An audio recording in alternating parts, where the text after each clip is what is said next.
Mēs turpinām izzināt pasauli no dažādām pusēm. Un ir pēdējie pētījumi, kuri apliecina, ka ir ļoti svarīgs aspekts dzīvē, kas nosaka to, cik vesels tu būsi, cik laimīgs tu būsi, un tās ir attiecības. Tieši tāpēc šodien uz sarunu esmu aicinājusi socionikas eksperti, pasniedzēju, kā arī bloga cilvēktipi.lv veidotāju Eviju Čeprovu. Sveika, Evija!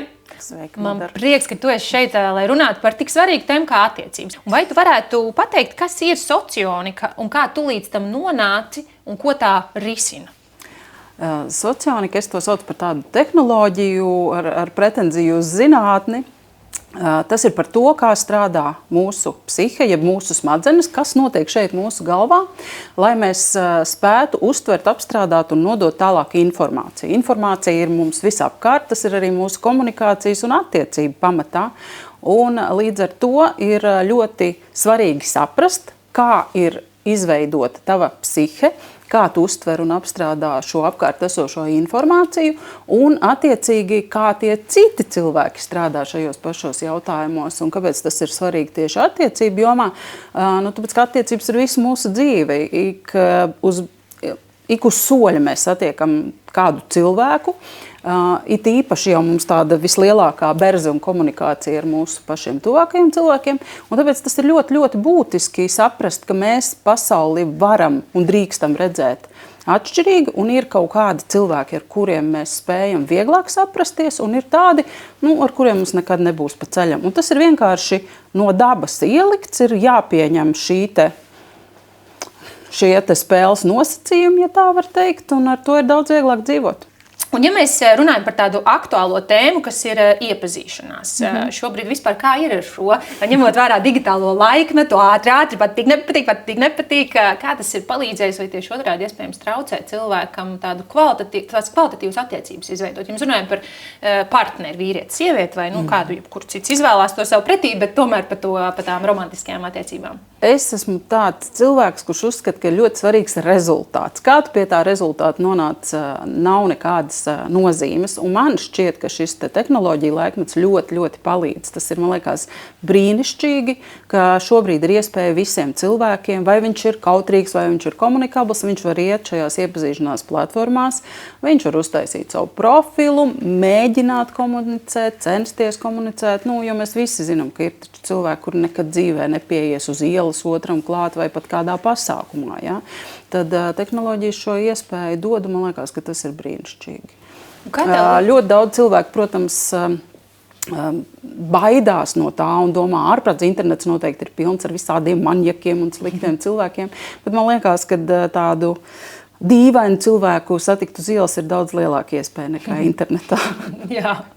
Un ja socionika tātad palīdz izprast pašam sevi, ja, kā strādā manas smadzenes un kā strādā tā otras smadzenes. Jā. Un kā tas var palīdzēt šajā attiecību veidošanā? Jo iespējams ir kāds, kuram liekas, es tik meklēju to savu īsto un vienīgo un nekas man nesanāk. Un kas varētu būt tāds instruments, ko apstāties, iespējams atkāpties un saprast, ko es varu darīt pats, saprast sevi, saprast otru, lai tomēr tās attiecības izveidotos? Kā man teica viens labs draugs, socionika palīdz tajā loterijā samazināt to biļešu skaitu, ja? Ka tev nav mūžīgi jāiet un jāmēģina ar katru cilvēku, kas tev vienkārši liekas simpātisks, bet tu ļoti sašaurini to savu meklējumu loku. Pieņemsim, ja tev vajag adīt, tad tu saproti, ka tev ir vajadzīga dzija, bet tam tev nederēs, pieņemsim, diegi vai virves vai zirgu sakas, kas arī ir līdzīgi pēc izskata, bet tu sašaurini to savu meklējumu loku. Un tādā veidā tu ātrāk virzies uz priekšu. Tas var izklausīties diezgan biedējoši, jo liekas, ārprāts, es taču starp visiem nevaru atrast kaut cik patīkamu vai pieņemamu, bet tad man vēl ir jāsašaurina un jāmeklē vēl tips atbilstošais vispār ārprāts. Un kā ir tev pēc pieredzes, vai cilvēki apzinās, saprot sevi, to savu cilvēku tipu, vai tomēr ne līdz galam? tajā manā komunā, kurā es darbojos un kurā es pulcēju tos, kas ir nonākuši pie manis vai uz konsultācijām vai vienkārši interesējās par socioniku, jāsaka, ka tie cilvēki ir diezgan uzcītīgi tajā sevis pieņemšanā un tāpat arī trenējās citus pieņemt un saprast, jo, ja mums kādreiz likās, ka tas kaut kāds tur jocīgs vai neriktīgs vai nenormāls vai tas ir narciss, tam ir uzmanības deficīta sindroms un vēl kaut kādas lietas, tad tagad jau mēs zinām, ka tas ir tāds tips, ar kuru man visticamāk nav pa ceļam un nav ko tam cilvēkam piesieties un mēģināt viņu kaut kādā veidā pārtaisīt. Tā kā tie, kas ir ieinteresēti labā rezultātā, viņi šai procesā, protams, ka ieguldās. Jā, tas nenotiek vienas dienas laikā, kad izdotos tās jaunās attiecības atrast, bet tie, kas klausa manām instrukcijām, tie ir laimīgi jau gan apprecējušies, gan bērnus radījuši, gan vienkārši priecīgāk un labāk dzīvo. Un kā tad paliek ar to, mīli mani, kāds es esmu, un tāds es esmu, un ja mani nevar pieņemt, vai tā būs tāda veiksmīgi pieaugušā cilvēka stratēģija, vai tomēr ir jāmēģina kaut kādā veidā pielāgoties. Un šeit pat varbūt, ja tu vari dot piemēru, ja ir divi, teiksim, spēcīgi līderi, vai tieši otrādi divi spēcīgi tādi, kur, es gribu, lai tu mani velc, ka viņš arī grib, lai velc, tad mēs tas razums... Spēcīgi velkami. Jā, spēcīgi velkami. Tas razums arī stāv uz vietas, nekas nenotiek. Kā tas ir? Pieņem mani, kāds es esmu, vai tomēr esi gatavs mainīties? Socionika ir burvīga ar to, ka principā šeit strādā tas pieņem mani, kāds es esmu. Respektīvi, tev ir milzīgs atvieglojums uzzināt un saprast, ka tu kādam patiksi tāds vai tāda, kāda tu esi šobrīd. Protams, augt un pilnveidoties nevienam nav aizliegts un jebkurās attiecībās un personīgi arī savā dzīvē, bet principā mēs katrs esam radīts tieši tāds, kāds mēs esam, tāpēc, ka kaut kur ir tāds cilvēks, kuram vajag tieši tādu komplektu, kāds ir tev ar tavām raksturiezīmēm un īpašībām. Un tu minēji to piemēru ar tiem diviem spēcīgajiem. Tas nepie kā labi nenovedīs, tāpēc, ka divi spēcīgi agri vai vēlu sāks konkurēt un cīnīties savā starpā. Tas nav labi. Tāpēc balansam ir vajadzīgi tā, ka tā kā samainīt tos komplektus vietām, to, ko tu pieminēji. Ja? Ja kāds ir spēcīgi velkams, tad viņam tas stiprais vilcējs arī ir nepieciešams, jo tas spēcīgais, viņš ļoti labprāt dos visādas norādes, ieteikumus, izlems varbūt otra vietā. Un tam pirmajam, viņam ļoti patiks un derēs tas, ka kāds viņu neapgrūtina ar kaut kādu grūtu lēmumu pieņemšanu vai ar saņemšanos, ja viņi tādi ir vajadzīgi viens otram. Un tieši tādā pārī arī ļoti veiksmīgi mēs varam augt un attīstīties, ja? Jo mēs ikdienas esam blakus tā kā ar tādu treneri, cilvēku, kurš tev rāda priekšā citas raksturīpašības. Un tur arī notiek tā izaugsme tajās sadrīgajās attiecībās. Un ja kādā brīdī ir, reiz ar draudzenēm runājam, ka apnīk vilkt vai apnīk, ka man visu laiku kaut ko norāda, vai ir tādi brīži, ja dzīvo attiecībās, un tad kādā brīdī liekas, ka tā kā sāk apnikt, ka tev kāds visu laiku vai jāvelk, vai tieši otrādi kāds tevi tad visu laiku tagad tur zāģē, pieņemsim. Ja, tam vīrietim tā sieviete salikusi savus mērķus, skrien pa priekšu, ja, un tikai aiziet. Kas notiek, ir kaut kādi instrumenti tajā brīdī? Droši vien komunikācija varētu būt savstarpējā viens no, bet kas tādā praksē, vai tu esi saskārusies ar tādiem gadījumiem, ka nāk pie tevis un saka, ko darīt? Regulāri sastopos ar šo un teikšu varbūt nepopulāru viedokli, bet tas ir signāls, ka tās ir nesaderīgas savstarpējās attiecības, jo ļoti bieži tā ir sieviete, kura ir uzņēmusies vilkt, bet reāli tā viņas daba, tā viņas būtība nav tas vilcējspēks. Ja? Mēs nepiekūstam no savām stiprajām pusēm. Mēs nevaram nogurt no tā. Ja tā ir tava iekšējā būtība, tu to dari, tev tas ir organiski un viss ir brīnišķīgi. Bet ja tu esi tēlojusi vai varbūt pat netēlojusi, ja tu esi pieņēmusi, ka tā ir, ar attiecībām ir jāstrādā, kādam taču ir jābūt tam līderim, ja? Tad tā arī ir, tāds ir tas iznākums, bet ja ir tā, ka kādam apnīk vai nepatīk, tad tas ir jau pirmais signāls, ka tur kaut kas ir nošauts greizi tai partneri izvēlē. Ko tu tādās, vai tu dod arī, teiksim, tādus radikālus tos ieteikumus, ka tu saki,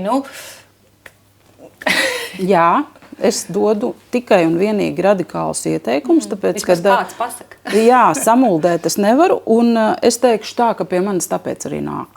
Pēc tā arī nāk. Savā ziņā es esmu pēdējā instance vai pēdējais tas gala punkts, pie kā atnākt un pateikt. Un jā, pāri dažkārt ir saskumuši, bet tad, kad es izskaidroju, kāpēc tā notiek un kādas ir šī pāra perspektīvas, pat ja viņi sarunāsies, pat ja viņi saņemsies, pat ja viņi pavadīs vairāk laika kopā un vēl nezinu ko, tas nemainīsies. Jo nekādi nevar izmainīt iekšējo sajūtu, kāda ir tevī, kad tu esi blakus tam otram cilvēkam. Tu vari smaidīt, tu vari būt pieklājīgs un iejūtīgs un ievilkt telpu un izelpot, ja? Bet iekšā tas ēž, un ar to mēs neko nevaram iesākt, ar savu iekšējo sajūtu. Un viņi agri vai vēl nāks kaut kur pausīm ārā. Kā atrast to attiecību ķīmiju, sadarbību, kā saprast cilvēku, teiksim, iet uz randiņiem, kas ir tas, ko ņemt vērā, vai dot laiku tai ķīmijai, vai tiešām tādā instantā tu saproti, mums tāda ķīmija radās, vai ķīmijai vai kaut kādu brītiņu? Ķīmija nav laba lieta, manā skatījumā. Ilgtermiņa attiecībām tā nav laba lieta. Ķīmiju mēs meklējam tad, kad mums nav cita parametra, kā izmērīt to, vai man tas cilvēks derēs vai nē. Vienkāršāk sakot, ja mēs nezinām socioniku, tad mēs meklējam ķīmiju. Tas ir arī mans personīgais pieredzes stāsts, un to es arī pati esmu piedzīvojusi savā randiņu periodā. Arī padalīties mazliet. Jā, es varu nedaudz padalīties. Es ļoti agri apprecējos, ļoti agri izšķīros. 25 gados jau biju viena pati ar 2 maziem bērniem, un arī kategoriski iebildu pret to, ka vajadzētu iet internetā iepazīties, bet draudzene aizvilka un nosēdināja pie datora un teica, tagad tu darīsi tā. Un, protams, kad šajā posmā tu esi tāds tā kā jēla ola, tu vispār nesaproti, kā tajā vidē, tajā publikā dzīvoties, kādi tur ir noteikumi, vai man ir jādraudzējās ar visiem, vai man ir jābūt pieklājīgai pret visiem, vai man ar visiem ir jāiet uz randiņu. Jā, un diezgan bieži es arī šo no vīriešiem dzirdēju, tā kā sarakstoties vai arī satiekoties, kad mēs runājam, ko tad tu meklē? Klikšķi. Gribu klikšķi, ja? Un kā neklikšķi, tā neklikšķi. Kā neklikšķi, tā neklikšķi. Tā kā tas ir viens no tādiem parametriem, pie kā cilvēks pieturās, domājot, ka tur kaut kas saslēgsies un notiks kaut kāds brīnums. Bet faktiski tas, ko tu pieminēji, kad aizgāju, apskatījos, nepatika, šim vajag ļoti ticēt īstenībā. Tas ir labs signāls, tāpēc, ka mūsu ķermenis ļoti daudz ko mums pasaka priekšā par to, ko es domāju šajā situācijā, kāda ir mana attieksme pret to cilvēku. Jo bēda sākas tad, kad mēs prātu pieslēdzam, kad es sāku domāt, vispār jau normāls, ja? Redz, šķīries, ja, darbs ir, pasties ar normālu mašīnu atbrauc, nevis ar kājām vai ar trolejbusu, ja? Zobi ir, ja? Brīnišķīgi un vienkārši veiksmes stāsts, bet vēderā tur jau notiek, tā reakcija, tavs vēders zina, tevi velk pie tā cilvēka vai atgrūž. Tāpēc uz prātu īpaši nevajadzētu paļauties, vajag paļauties uz socionikas zināšanām. Tur, protams, analītika ir vajadzīga, bet, ja tev viņu nav, tad klausi tai savai vēdera sajūtai. Ļoti bieži vīrieši šķendējās par šo, kā tu vari saprast pirmajā reizē, tu man tikko ieraudzīji un uzreiz saprati, ka nebūs. Dod iespēju, ja tur vajag 3 vai 7 randiņus. Nē, ja tev ir tā sajūta, ka nav un nebūs, tad arī nav un nebūs. Jo to es dzirdu pēc tam tajās šķiršanās konsultācijās. Es vienmēr pajautāju, kā jūs iepazināties, kā jūs iepatikāties viens otram. Un visbiežāk ir tas, man jau uzreiz likās, ka nebūs. Un otra lieta, mums ir jāvērtē, cik viegli mums vedās sarunas. Jo ir taču tā bijis, kad tu satiecies ar cilvēku un saproti, no viņa nevar izspiest nevēlni, ja? Un tad vajag kaut kā tā uzturēt to sarunu. Un redz, tad, kad mēs sarakstījāmies, tad bija tik forši, tagad mēs satiekamies klātienē un kā pa celmiem. Tas arī nekam nedara. Ar sadarīgo cilvēku komunikācijai ir jābūt vieglai. Nevienmēr varbūt viņi būs par kaut kādām super patīkamām tēmām, bet es tos salīdzinu ar tādu tā kā pingponga spēlēšanu. Tad, kad mums abiem diviem gribās savstarpēji apmainīties ar nevis ar līdzīgu informāciju, jo šis arī ļoti bieži notiek, mēs meklējam līdzīgo. sievietes ir īpaši saka, ārprāts, es satiku savu dvēseles radinieku. Nu, ja tu šādi secini, tad bēdz, ko kājas nes. Dvēseles radinieks tev var būt labs draugs, domu biedrs, bet ne partneris dzīvē, jo mēs ļoti bieži aizmirstam, kam tad mums tas otrs cilvēks ir vajadzīgs. Ja? Mēs tik ļoti tā kā tiecamies mīlēt, bet aizmirstam par to, ka attiecības tā ir sadzīve, tā ir sadzīvisku jautājumu risināšana. Un mēs agri vai vēlu pret to atdursimies, jo, ja satiekās divi dvēseles radinieki, viņi brīnišķīgi dosies kopā uz bibliotēku vai uz teātri vai kaut kur, bet kas notiks tad, kad ir tur remonts jāpabeidz vai miskasti jāiznes vai nauda jānopelna, tur jau rodās visas tās nelaimes ģimenē. Mēs visi atduramies pret sadzīvi, un ja nav šī te papildinājuma, ka viens ir dvēselisks, bet otrs ir saimniecisks un praktisks, tad nekas labs tur nevar sanākt. Ko darīt, ja tu saprast, ka man nav jāgaida tas klikšķis, tu vari arī pirmajā randiņā saprast, būs vai nebūs, bet negaidi, ka klikšķēs, ko darīt, tā padās. Eju nav ne klikšķis, ne vēders, nekas, viss slikti nav mums vīriešu nav šeit. Vīrieši saka, ka sieviešu nav, ārprāts, bēdu ielai. Jābrauc kaut kur citur, aizbrauc citur, arī kā nav tā nav. Ko darīt? Cilvēki ir, un ko es esmu secinājusi, lai arī dažkārt liekas, es esmu izskatījis to Tinderi, krustu un šķērsu, zinu, tur pazīstu visus no vietas, bet pieņemsim, tad, kad pie manis atnāk tāds cilvēks un saka, dod šurp to savu Tinderi, es paskatīšos, kas tev tur vispār notiek. Un mēs paši nepamanam, ka mēs izvēlamies vienādus cilvēkus. Mums ir kaut kāds savs iekšējais šablons, un mēs automātiski aizšķiram projām tos, kas tajā šablonā neierakstās. Un tad mans uzdevums ir to šablonu salauzt un iešķirot tos, uz ko vai tas vīrietis vai tā sieviete iepriekš nav skatījušies. Jo noteikti ir tādi vīrieši un sievietes, kas spiež to sirsniņu pilnīgi katram, ja, un tad tur gaida kaut ko.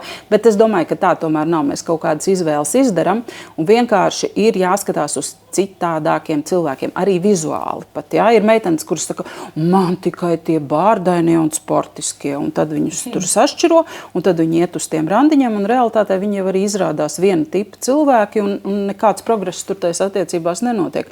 Viņa nepaskatās uz to neliela auguma apaļīgo plikpaurīti, kas būtu tas viņas īstais vīrietis. Ja?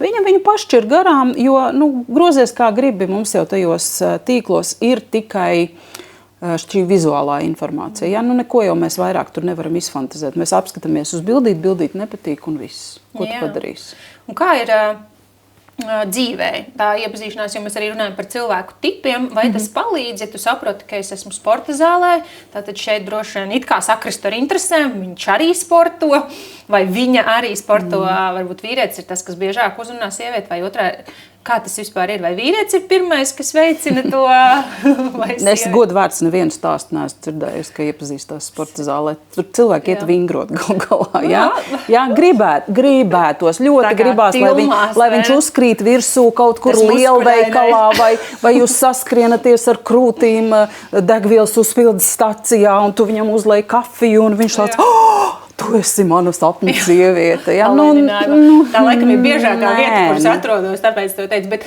jebkas cits, zinot tos cilvēku tipus, vai ir vieglāk tās attiecības izveidot arī ne tai digitālajā pasaulē, bet īstajā dzīvē. Ja tu esi tāds cilvēks, kas ļoti daudz kur apgrozās, tad tu, protams, uztrenē aci un saproti, kurš ir tas tavs tips, uz ko tev vajadzētu skatīties. Bet, būsim reāli, man liekas, ka mūsu introvertajā sabiedrībā mēs diezgan maz kur izejam, maz kur pulcējamies, un visbiežāk, ja mēs pulcējamies, tad tur mēs esam domu biedri, un tas nozīmē, ka tur atkal ir līdzīgie, un tas atkal nedara, jo tas tavs sadarīgais, viņš ir kaut kādā citā kosmosā, citā sabiedrībā, viņš nodarbojas ar citām lietām nekā tu. viņš dara kaut ko citu, pelna citādāk, un jūsu ceļi nekrustojas. Tāpēc ar to iepazīšanos dzīvē es teiktu, ka ir baigi draņķīgi mūsdienās. Es šim stāstam ticu vienīgi jauniešu sakarā, bet tad, kad mēs esam jau tādā nopietnā vecumā, un galu galā tas ļoti samazina mūsu iespējas. Ja mums ir apkārt tie mūsu kaut kādi tur kolēģi vai biznesa partneri vai kas, viņi jau ir 2, 3. Tu ieeji Tinderī, tur tev ir 53 vismaz no kā izvēlēties, un tu vienā vakarā sarunā 3 randiņas. Daudz produktīvāk, kā es teicu pašā sākumā. Es esmu par rezultātu. Jā, optimizēju. Un ja tu zini šos cilvēku tipus, pazīsti sevi un zini, kā noteikt otra tipu, vai zinot šīs atslēgas cilvēku tipos, tu vari vinnēt to otru cilvēku vairāk, viņu uzmanību. Jā, tās meitenes, kas nāk pie manis, viņas saņem konkrētus ieteikumus, kā viņai vajadzētu izskatīties, piemēram, lai viņas sadrīgais uz viņu paskatītos. Ja? Vai viņš ir tāds cilvēks, kurš ir tendēts redzēt un vērtēt vizuālo, vai tieši otrādi, viņam vairāk interesētu tavs dvēseliskums vai intelekts, tādas lietas. Tā kā, protams, un ir jābūt gatavam uz to, ar kādu cilvēku tev būs darīšana. Tāpēc man ir tāda slēgtā Telegram grupa, kurā nonāk cilvēki pēc konsultācijām, kur viņi mācās atpazīt dažādus tipus, jo viņi savā starpā komunicē. Un tā viņi iegūst izpratni par to, kurš ir runīgāks, kurš ir drosmīgāks, kurš ir bezkaunīgāks, kuri ir tie, kas sēž malā un popkornu ēd un skatās uz to visu. Ja?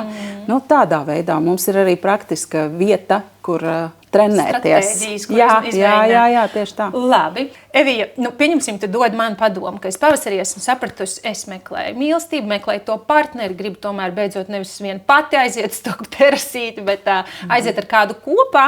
Kas būtu tas padoms, ko tu dotu šādai sievietei, jo īstenībā varbūt arī vīrietim?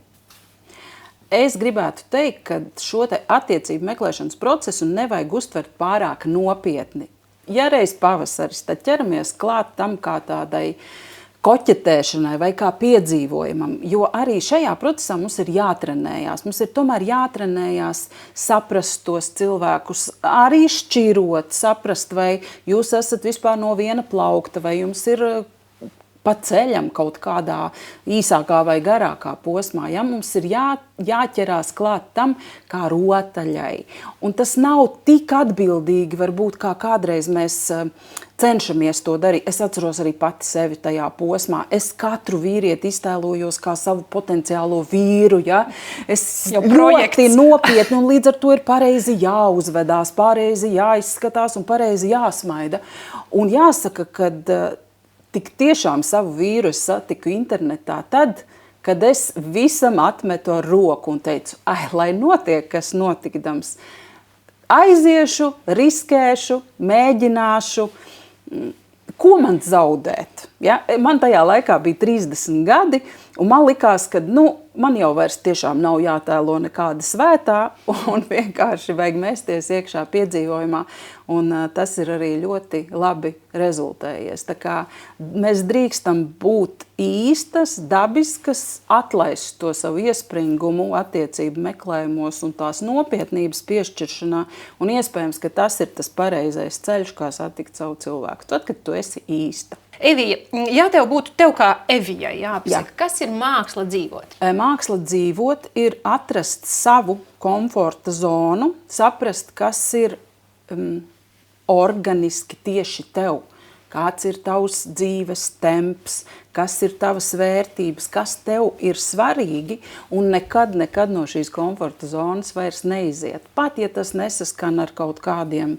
sabiedrības uzskatiem, vai to, ko grib visi, vai to, ko būtu pareizi gribēt. Ja tev patīk sēdēt mājās, šūpoties šūpuļkrēslā un iedzert to sarkanvīna glāzi, tad, man liekas, brīnišķīgi. Nav jānopelna visa pasaules nauda, vai jākļūst tur mega slavenam. Ja tas ir tas tavs ceļš, tad tā ir īsta māksla dzīvot.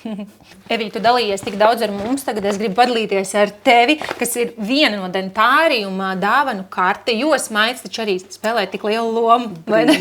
Attiecību veidošanā un vispār dzīvē tas ir tāds skaistākā rota, kā arī no Nateo D vitamīns imunitātes veicināšanai, pavasars nāk, droši vien rezerves ir izbeigušās. Nateo D ir ērti dozējams pilienu, koncentrātu kapsulu, spreju vai dabisku un garšīgu želē vitamīnu formā. un dāvanu karte no Zobārstniecības klīnikas Dentārium, kas izmanto jaunākās ārstēšanas metodes. Paldies, Evī, par šo sarunu, un paldies arī tev, ka tu klausījies un cerams atradi instrumentus, kā veidot šo brīnišķīgo attiecību mākslu. Mēs ar Eviju tiksimies arī turpmākajos raidījumos, lai runātu par sociānikas un attiecību lomu darba kolektīvos un savā karjeras izaugsmē.